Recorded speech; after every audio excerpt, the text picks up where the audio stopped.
Assalamualaikum warahmatullahi wabarakatuh. Halo semuanya, perkenalkan nama saya Alika Setiawati dengan NIM 06021282530024 dari Prodi Pendidikan Bahasa dan Sastra Indonesia Universitas Sriwijaya.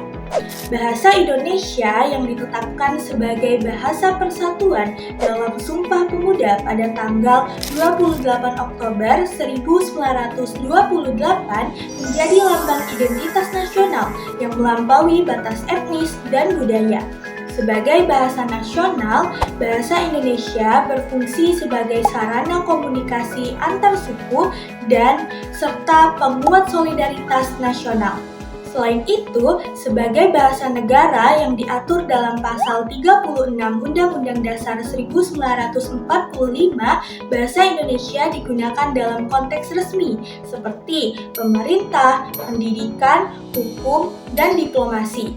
Menurut Adelia Masio dan kawan-kawan pada tahun 2024, menurut Saputra dan kawan-kawan, sebagai bahasa Indonesia yang digunakan di Republik Indonesia, bahasa Indonesia memiliki dua kedudukan, yaitu sebagai bahasa nasional dan sebagai bahasa negara. Kemudian, menurut Nugroho pada tahun 2015, bahasa Indonesia sebagai bahasa nasional berfungsi sebagai lambang kebanggaan bangsa, identitas nasional, media penghubung antar warga, daerah, dan budaya, serta media pemersatu suku, budaya, dan bahasa di Nusantara.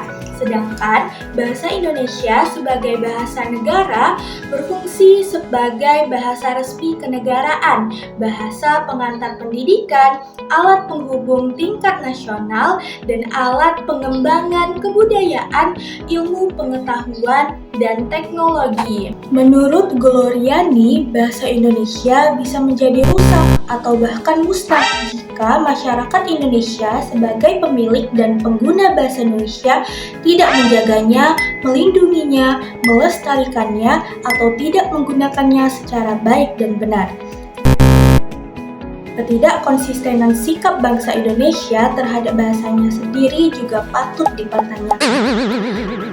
Salah satu permasalahan yang terjadi yaitu pencampuran bahasa dalam lingkungan akademik. Di lingkungan kampus, saya memiliki satu teman yang namanya tidak perlu saya sebut di sini.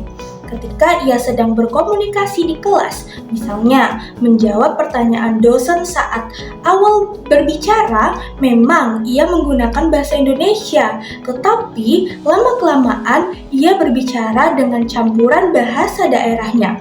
Ini terjadi sangat sering, bukan sekali dua kali saja.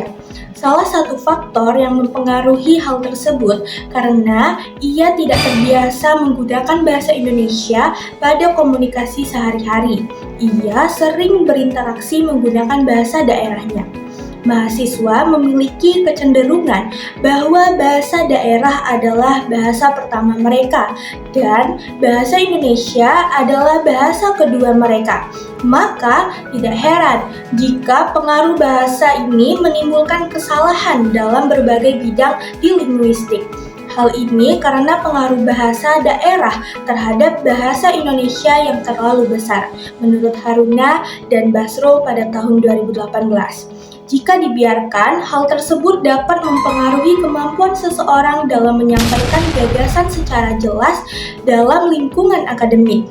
Pencampuran bahasa juga dapat membuat komunikasi menjadi kurang efektif, terutama bagi orang yang tidak memahami bahasa daerah tersebut. Cara mengatasi hal tersebut yaitu dengan membiasakan penggunaan bahasa Indonesia dalam proses komunikasi sehari-hari, terutama dalam kegiatan akademik. Selain itu juga, mahasiswa perlu menyadari bahwa bahasa Indonesia merupakan bahasa persatuan sekaligus bahasa ilmu pengetahuan yang digunakan dalam lingkungan pendidikan. Mari menggunakan bahasa Indonesia dalam kegiatan sehari-hari, baik di lingkungan kampus maupun di masyarakat. Dengan menggunakan bahasa Indonesia secara baik dan benar, kita dapat menjaga keberadaan dan martabat bahasa Indonesia sebagai alat komunikasi bersama. Karena bahasa Indonesia merupakan identitas nasional sekaligus jati diri bangsa yang mempersatukan masyarakat Indonesia yang beragam. Saya, Alika Stiawati, pamit undur diri. Terima kasih. Wassalamualaikum warahmatullahi wabarakatuh.